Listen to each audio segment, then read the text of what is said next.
नमस्कार, Suman blogging channel मध्ये सर्वांचं स्वागत आहे। आज मी तुम्हाला पूर्ण असा ब्लॉग दाखवणार आहे की आपण जे वर्षभरासाठी जे धान्य जमा करतो घरामध्ये, म्हणजे धान्य तर सगळं आमचं घरचंच आहे शेतातलं, पण ते आता मी साफसफाई करून त्याची मस्त असं चकाचक म्हणजे खडे खुडे काढून एकदम निर्मळवाणी करून पावडर वगैरे लावून ठेवणार आहे।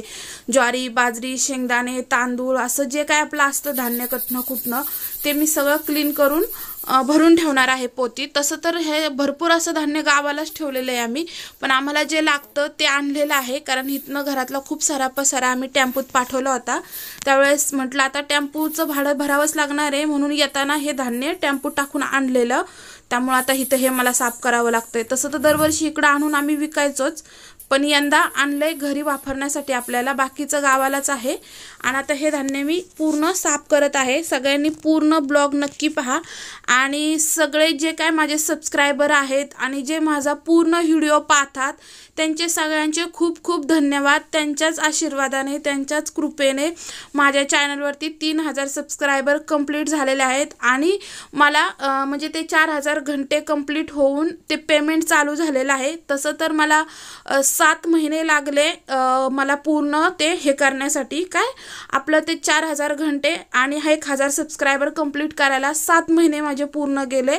आणि त्याच्यानंतर 8 ते 9 महिने मला कंप्लीट $10 पूर्ण करण्यासाठी गेले। आता अगदी म्हणजे 16 महिने वगैरे झाला असेल मला चॅनल उघडून, तर माझं आत्ता ह्याच महिन्यामध्ये 1 तारखेला ते गुगल पिन आलेलं आहे। म्हणजे माझं $10 कंप्लीट झाल्यानंतर मी ते हे केलं होतं, तर मला त्याचं 3च दिवसात ते हातात पडलं 1 तारखेला। पण घरात खूप सारी कामं आणि काही ना काही घरचे प्रॉब्लेम असल्यामुळं मला तो व्हिडिओ शूट करता आला नाही। मी नक्कीच तो व्हिडिओ आता एवढ्या 1-2 दिवसात शूट करून टाकल, आणि कारण आता हे सगळी कामं माझी आवरलेली आहेत, अजून थोडीफार आहेत, ते झाल्यानंतर मस्त एक व्हिडिओ आपण करूया सगळ्यांसाठी। पण मी आधीच सगळ्यांचे खूप खूप आभार मानत आहे, जे सबस्क्रायबर आहेत त्यांचं पण आणि जे माझा व्हिडिओ पाहतात त्यांचं पण, कारण त्यांनी सबस्क्रायबर जरी नसन केलं तरी ते माझा व्हिडिओ पाहतात, म्हणजे मला सपोर्ट करतात।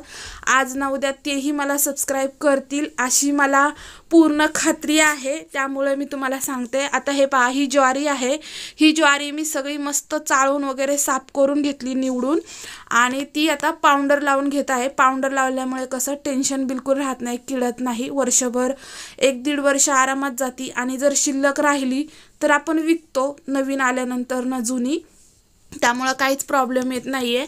आणि मला ते सेलिब्रेशन पण करायचं आहे तुमच्या सगळ्यांच्या सोबत, छोटासा आपण केक वगैरे कट करूया, पण आता सध्या तरी माझ्याकडे नाही। आणि ते गुगल पिन आलेला आहे मला, आणि आता त्याचे $10 कंप्लीट झालेले आहेत।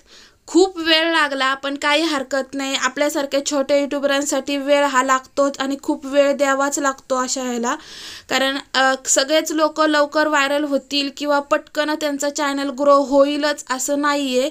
तसंच काहीसं माझं झालं, खूप सारं टेन्शन येतं आणि असं वाटतं की कुठंतरी मध्ये थांबावं, पण आपण कंटिन्यू चालतच राहायचं, एक ना एक दिवस येतो जे की पूर्ण होतं।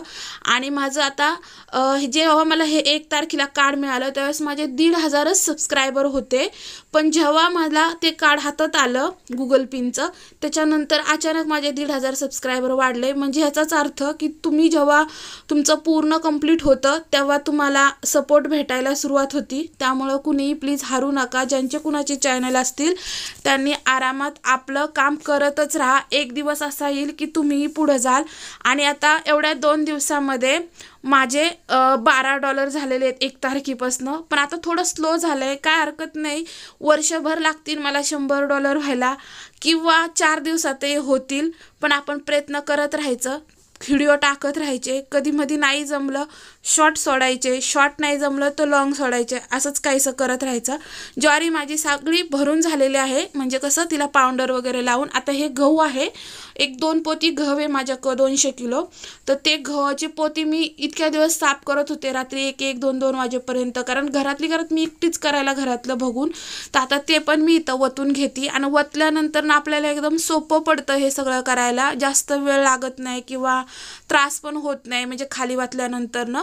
त्यामुळे ह्या चादरी मी सगळी पोती वतून घेते आणि नंतर पावडर लावून पोराजवळ घमेल देते, तो घमेली भरतो, म्हणजे असं झटपट काम होतं। आता आज सगळं आम्ही धान्याला पावडर लावण्याचंच काम करणार आहोत, ते तुम्हाला मी दाखवत पण आहे आणि सोबतच तुमच्यासोबत गप्पा पण मारत आहे।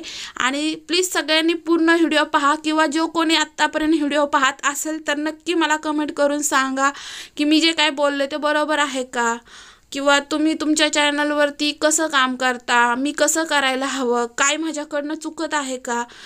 प्लीज तुम्ही मला सांगत जा, कारण तुम्ही सबस्क्रायबर आहात म्हणजे माझी फॅमिलीच आहात, त्यामुळे मी तुमच्याकडे अशी रिक्वेस्ट करते। सॉरी, माझं बोबडी वळायला लागली। हे पहा, आता आपण हे सगळे गहू वतून घेतलेले आहेत आणि अजून एक बाचकं राहिलंय ते पण वतून घेऊया। आणि मी आता ठरवलं की आता असंच बोलण्यापेक्षा समोर बसून आपण थोडंसं व्हिडिओ पण टाकूया, म्हणजे कसं की बोलून पण होईल, सोबतच तुम्हाला काहीतरी पुढं एंटरटेनमेंट बघायला पण होईल। म्हणून आता हे गहू वतून घेतलेत, ह्याला पण आपण पावडर लावणार आहोत, जशी की ज्वारीला लावली ते पाहू शकता कसे चकाचक मस्त असे मोत्यासारखे गहू दिसतात। ते शेतकरी असण्याचा हाच मोठा फायदा असतो की एवढं धान्य विकत घ्यावं लागत नाही, घरचं होतं। तसा भरपूर खर्च असतो शेतकऱ्याला, असंच हे धान्य होत नाहीये, त्याच्या मागं भरपूर पैसे जातात, पण जेव्हा हे सगळं येतं हातात तेव्हा हे सोनं आहे, मोत्यासारखे दाणे असतात, हातात घेतल्यानंतर जो आनंद मिळतो तो वेगळाच असतो। जे कोण शेतकरी असतील त्यांना नक्कीच माहिती असेल। आता आपण ह्याला पण पावडर लावून घेऊया। एवढ्या धान्यासाठी मी 2 पुडे आणले होते, माझ्या मते एक पुडा अर्धा किलोचा असेल, तर किंवा 200 400 ग्रॅमचा असेल एक पुडा, तर एक पुडा आता खपलेला आहे, म्हणजे एवढ्या धान्याला मला एक पुडा पूर्ण पुरला। थोडासा राहिलेला मी नंतरनं फोडला होता शेंगदाण्यांना वगैरे, पुढं तुम्ही पाहालच। हे पहा, मी अशा पद्धतीत भरून घेत आहे आणि त्याला पावडर लावून पोती भरून घेत आहोत आम्ही। कसं भरतोय बघू शकता। तुम्ही काय करता, तुम्ही पण असंच करता का, धान्यांना कसं क्लीन करून पावडर लावून जर ठेवले तर हे धान्य 2-3 वर्ष पण ह्याला बिलकुल कीड लागत नाही किंवा काही प्रॉब्लेम येत नाही। फक्त 1 वर्षानंतर ही जी जुनी पावडर आहे ती चाळून काढायची आणि दुसरी नवीन लावायची। आणि आपण असं रॅकवरती धान्य ठेवायचं, फरशीवर ठेवलं तर धान्य खराब होतं, उंच असं ठेवल्यानंतर बिलकुल त्या वगैरे लागत नाही आणि सादळत पण नाही, त्यामुळं आम्ही धान्य असं उंचावरच ठेवतो।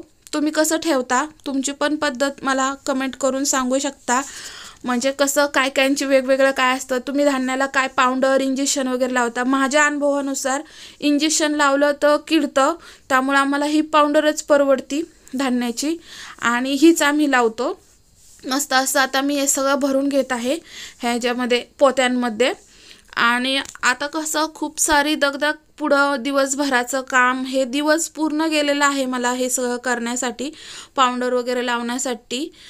आणि तुम्ही पाहतच आहेत मांजरं पण आजूबाजूने फिरत आहेत, मधीच मुलगा ये जा करतोय, कारण तिथं आम्ही व्हिडिओसाठी मोबाईल लावलेला आहे रेकॉर्डिंग करायला, त्याला मध्ये आधी मी सांगते कट कर म्हणून। हा पाहू शकता घरात किती पसारा झालाय, इथं पोती भरतोय, कारण हे धान्याचं काम काढलं की सगळ्या घरामध्ये असा पसारा होतो, तो पण साफ करायला रात्री मला 11 11:30 वाजले स्वयंपाकाच्या नंतर। आता हे शेंगदाणे आहेत, हे जुने शेंगदाणे आहेत, आता 2-3 पोती पण शेंगदाण्याची इथं घरात ठेवलेली आहेत, ती पण मला साफ करायची।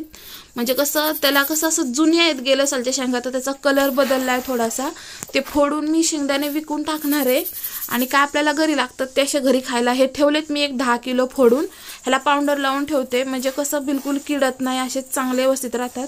आणि कॅरी बॅगमध्ये ठेवायचे पॅक करून, म्हणजे सादळत पण नाही। आणि हे तांदूळाचा कट्टा आहे, इंद्रायणीचा तांदूळ आहे हा पण मी मस्त चाळून नीटनिटका करून ह्याला पण थोडी पावडर लावून ठेवते, म्हणजे कसं वर्षभर आपल्याला।